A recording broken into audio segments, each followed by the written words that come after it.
आप सभी को जय हिंद, जय भारत, वंदे मातरम। आज की क्लास में हम लोग चर्चा करेंगे एक बालक के विकास के ऊपर कि बालक का विकास किस प्रकार से होता है, उसके प्रभावित करने वाले कारक क्या हैं, बालक के विकास के लिए क्या क्या चीज़ें हैं, अगर हैं तो कितना उसका योगदान होता है बालक के विकास के लिए। इन सब के बारे में हम लोग चर्चा करेंगे आज की क्लास में। एक बार पुनः आप सभी को जय हिंद, जय भारत, वंदे मातरम। अगर आप लोग चैनल को सब्सक्राइब नहीं किए हैं तो कृपया करके चैनल को सब्सक्राइब कर लीजिए। आप लोगों से विनम्र निवेदन है। ठीक, हम लोग चर्चा करते हैं बालक के विकास के बारे में। सबसे पहले देखिए, देखने योग्य बातें हैं कि बालक के विकास को क्या क्या चीज़ें प्रभावित करती हैं। इतनी बातें हम बताते हैं। बालक के विकास को दो चीज़ें प्रभावित करती हैं। पहली वंशानुक्रम होते हैं, दूसरा वातावरण होता है। वंशानुक्रम क्या होता है कि जो मतलब अपने पूर्वजों से जो गुण प्राप्त हैं। पिछली क्लास में हमने बताया था कि जन्मजात शक्तियों का पूर्णतः अभिव्यक्त करना ही शिक्षा है। हमने बालक के विकास में दो चीजें बताई, वंशानुक्रम और वातावरण। वंशानुक्रम मतलब पूर्वजों से, जो अपने पूर्वजों से प्राप्त गुण बालक के अंदर आते हैं वही वंशानुक्रम कहलाते हैं। यदि मतलब जैसे जब बालक जन्म लेता है तो अक्सर आप देखे होंगे तो घर परिवार वाले कहते हैं कि आंखें जो है वो दादा को पा गया बच्चा, या नाक जो है अपनी मम्मी को पा गया है, या चेहरा जो है पापा को पा गया है।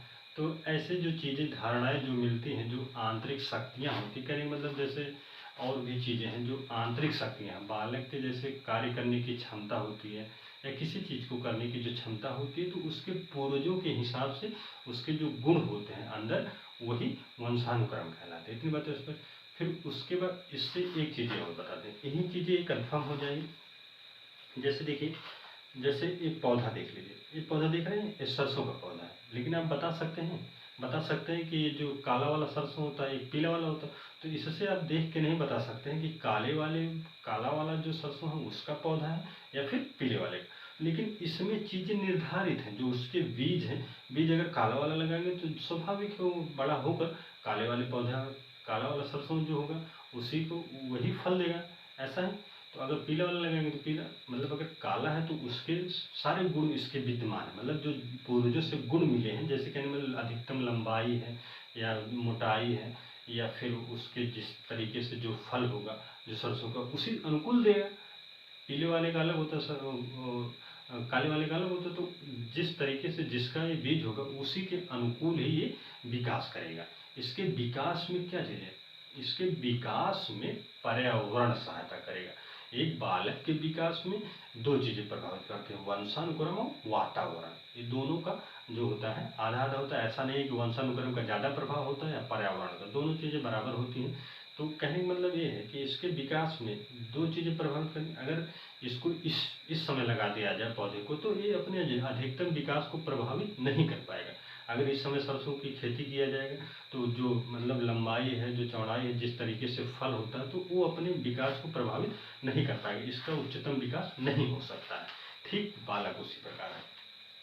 ठीक, मतलब बालक भी उसी प्रकार से है। बालक क्या करता है, बालक के अंदर जन्मजात शक्तियां तो विद्यमान है, किंतु जो पर्यावरण का निर्माण करता है, जो बालक अपने पर्यावरण का निर्माण करता है, अगर बालक के अनुकूल नहीं है, बालक के जो जन्मजात शक्तियां हैं उसको विकास नहीं मिल पाएगा, उसका अधिकतम विकास नहीं हो पाएगा।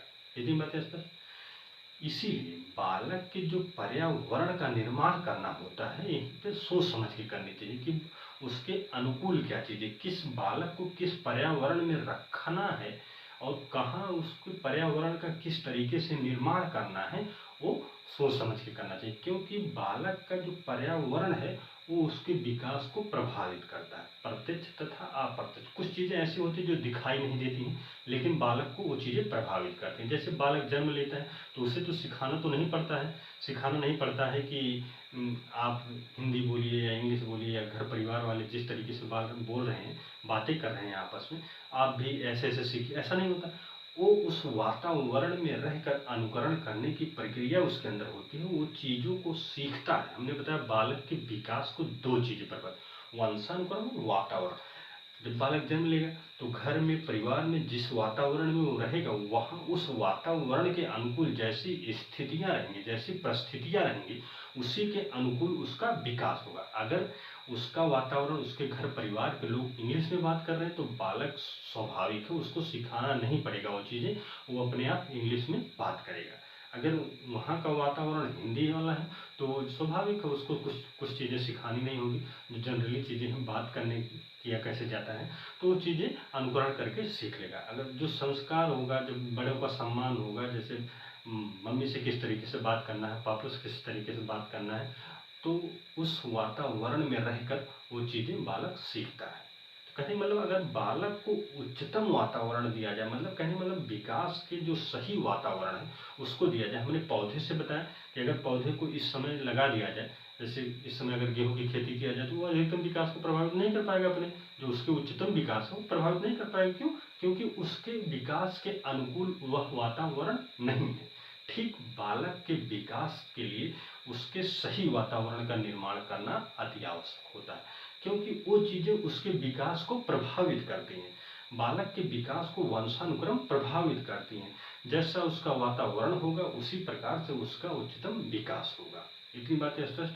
ठीक, हमने क्या क्या चीज़ें बताई? हमने बताया बालक के विकास में दो चीज़ें प्रभावित करती हैं, वंशानुक्रम और वातावरण। अगर वातावरण की बात किया जाए तो वातावरण की डेफिनेशन होती है, जैसे हमारे चारों तरफ का वह वातावरण जिससे हम घिरे हैं, जो हमें प्रत्यक्ष तथा अप्रत्यक्ष रूप से प्रभावित करता है, पर्यावरण या वातावरण कहलाता है। तो ये पर्यावरण वाला, वंशानुक्रम तो जन्मजात शक्तियाँ होती हैं, पर्यावरण या वातावरण वाला अगर बालक को निर्माण करना है तो सही वातावरण का निर्माण किया जाए। ऐसा कहा जाता है कि अगर आप वातावरण के निर्माण में, जैसे अगर आपके ज़्यादा मित्र हैं, छोटा बालक है, स्टूडेंट है, उसके ज़्यादा मित्र हैं, तो वह बर्बादी के काफ़ी करीब होता है। बर्बाद नहीं हो जाएंगे, लेकिन कहने मतलब ऐसे मित्र मंडली का निर्माण करिए जो आपके उच्चतम विकास को प्रभावित करे। कहने का तात्पर्य क्या है? अगर आप अपने मित्र मंडली का निर्माण करते हैं तो अगर उसमें चोर हैं, डाकू हैं, तो ऐसे ऐसे जो सामाजिक अराजकता फैलाने वाले लोग हैं, तो अगर आप ऐसे लोगों के साथ रहेंगे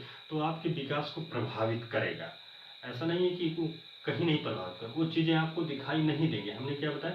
प्रत्यक्ष तथा अप्रत्यक्ष रूप से प्रभावित करेगा आपको, लेकिन प्रभावित करेगा वो चीज़ें, वो घटनाएं जो हैं आपको प्रभावित करेंगे, आपके विकास को प्रभावित करेंगी कहीं ना कहीं। तो ऐसे चीज़ों का ख्याल रखिएगा और अपने वातावरण का अच्छे से निर्माण करिएगा, ताकि आप अपने उच्चतम विकास को प्रभावित कर सकें, पा सकें। जो आपका सर्वोच्च विकास है, बालक के जो अधिकतम विकास जिससे किया जा सके, यही दोनों चीज़ों पर डिपेंड करती है। तो इन चीज़ों पर सावधानी बरतने की ज़रूरत है, चाहे आप स्टूडेंट लाइफ में हो या मतलब किसी भी जीवन काल में हो, या आने वाली पीढ़ी को एक सही विकास देने के लिए आप संघर्ष कर रहे हैं, तो इन चीज़ों का ध्यान रखिएगा। आप उसके वातावरण का सही निर्माण करिएगा, या अपने विकास के लिए आप अपने वातावरण का सही विकास करने के लिए सही वातावरण का निर्माण करिएगा। बस आज की क्लास में इतना है। आप सभी को एक बार पुनः जय हिंद, जय भारत, वंदे मातरम।